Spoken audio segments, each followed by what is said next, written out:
of London is hydroplane racing. Most of the big names of 2 decades ago died in pursuit of the checkered flag. Despite the obvious dangers of traveling in a pack of boats at 180 miles an hour, the sport rages on in popularity in American cities like Seattle. It was once very popular here in BC. However, the dwindling number of annual regattas has largely put boat racing on the back burner.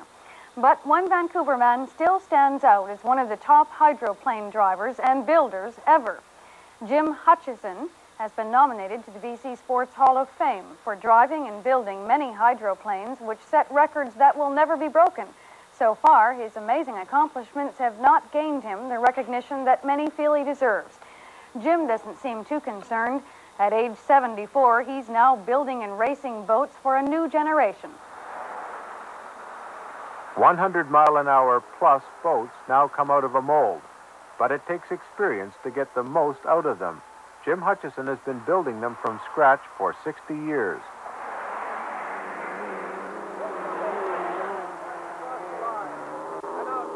These are the unlimited engine-size hydroplanes, but Hutchison's smaller 13-foot hydroplanes achieve tremendous speeds with limited engine size.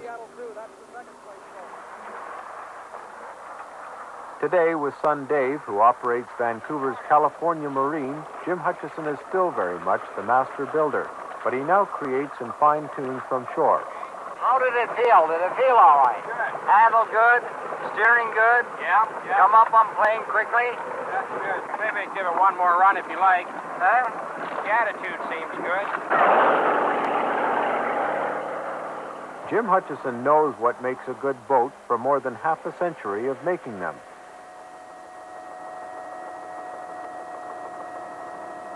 Got to be a combination of everything. Because all working together, including design, so that it will practically leave the water and maintain flight just above the surface of the water. There's where freedom of drag and speed compounds because there's less drag on the boat. Less wetted area, and you just get on a cushion of air. You're talking like an engineer. Did you have any formal training at all? Well, grade 1. Oh, no, just natural. Just all come natural. He didn't know what a blueprint was or what drawings were. He just had a feel for it all. And he'd manufacture every piece that went into the boat, the propellers, the rudders, the steering. Then he'd totally build his own engine and a lot of the special pieces that went into it. The only thing that wasn't his in the boat, you might say, would be the nails and the plywood that he bought. He was the first Canadian to design, build, and race a 3-point hydroplane beginning in 1939.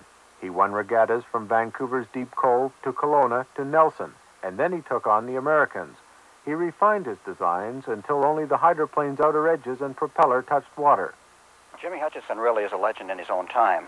His accomplishments are many, and I think have been overlooked by a great many people. Jimmy Hutchison was the first man to design a limited hydroplane in 1939, and right up through the 40s, and especially towards the latter part of the 40s, competed with his teasers, teaser 1 through 4, setting international world-class records in 1952 and 1953. Jim is, well, he's a person who is unique in that he not only designs and builds the boats, but he also drove them. Halfway through the right turn. Those close to the early days of 100-mile-per-hour plus hydros say those speeds make most drivers lose all perception of their environment. I saw over 100 miles an hour on the speedometer, and at that point, the end of the lake is coming up so fast, and you're running out of water so quickly that you can't fathom anymore whether it's water you're running on, whether it's smooth, whether it's rough, whether there's some debris coming up. It's just a blur. The whole thing's a blur. Hutchison broke one record so dramatically, he advanced the previous top speed by nearly half. As he advanced through a series of home-built hydros, each named the teaser. The last he built for a young man from Westbank who set a world points record that still stands. His little boat, developed in the basement of a house in Vancouver, could beat the best that the computers and Ford Motor Company and Budweiser and all the money in the United States, all the big boat builders and all the big sponsors could muster, that we could go out there and he could build it over one winter and beat them all. I can remember the first time I raced in Florida, they laughed at the boat that it had a unique and kind of an odd design.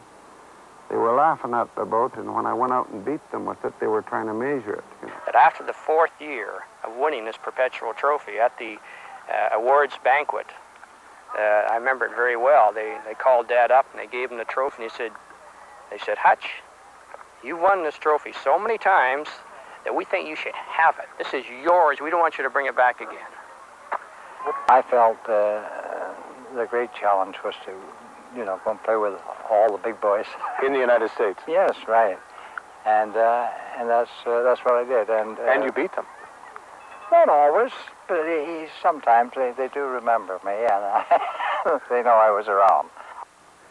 He's an eccentric, probably a genius. He's from the old school where when they learned a trade, they learned it well, like nobody else. In fact, I don't think there's anybody anywhere that knows as much as he does about boat racing. Jim Hutchison's contribution to the sport of boat racing, both locally and internationally, is staggering, and he continues to pursue design and mechanical perfection. Life's very interesting because nobody knows everything. You know, you keep on learning, and if you want to live, you've got to keep on doing what you love best.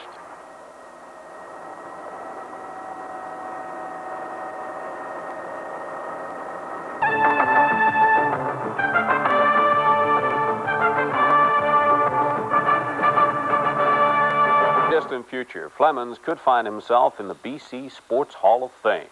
The newest members of that elite group were inducted at the annual dinner last week.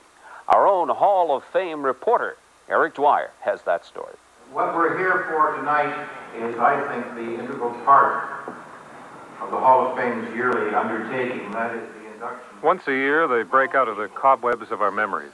Names once as familiar as Tiger Williams, now forgotten until the Hall of Fame selectors dig them out of discarded scrapbooks and put them where they belong. Nels Nelson, the native of Norway, won his first BC ski jumping championship in 1915. 10 years later, he set a world record that stood for 5 years. Mr. Hockey, Ivan Temple, the man who helped build hockey in Victoria and initiated such welcome rule changes as mandatory use of helmets. Mr. Badminton, Darrell Thompson, helped build the game in BC and totally dominated the game in BC in the 50s. And the team of the year, the 1945-46 UBC basketball team. In their younger and slimmer days, stars like Pat McGeer and Ole Bakken made it one of the greatest teams in UBC history. Edmonton heart surgeon Dr. Peter Salmon started swimming when he was 10. By the time he graduated, he held many Canadian records and 15 national championships. The Stone brothers, Reg and Roy of Trail, represented BC at the Brier 6 times and reached the final every single time. And Vancouver's Jim Hutchison, the first Canadian to design, build, and race a 3-point hydroplane. Traveling a little bit slower these days, but still quick with a quip. Oh, I want to make sure you got a battery in it. You got that old helmet. That old helmet is going to go into the Hall of Fame. Jim Hutchison's scrapbook holds more than half a century of memories. He built his very first boat when he was only 14 years old. It was made up shiplap and covered with a road tar, which was most available at that time. Me and my friend, and this was 100 years ago, I guess, dragged it down to Falls Creek, and I borrowed my nephew's wagon, which he just got for his birthday, and we sat this on there. And of course, the tar being as it was, we got down there, and all our enthusiasm down to the creek, we took it down, carried it down into the water, paddled it around, but the log booms were all down there at that time. When we were finished, we tied it up to the log boom, but next day when we went down, all the flutter, the thing was gone. So was the log boom. That was the first one. Later boats were a lot better and certainly a lot faster. In the 40s and 50s, he dominated racing in BC, first in a runabout named Strip Teaser. The name got censored a little, and the boats got bigger and swifter. A series of teasers controlled the 135 cubic inch class, setting speed records that still stand, and winning regattas all over the Pacific Northwest. After retiring from racing, he built the hydroplane War Canoe that still holds the record for most points in a single year. He jokes that he picked up boat fever when he was a youngster, and he was never cured. I have never stopped.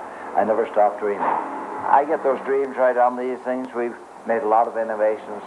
We started all the new ideas, not for gain, but for love, and because you want to and you can see it could be better. Yes, there's challenge all the time. There's interest all the time, doing something different. Like digging in if you're a prospector, an old-time prospector, you'd be digging up the ground. You never know when what shovel's going to have what on it.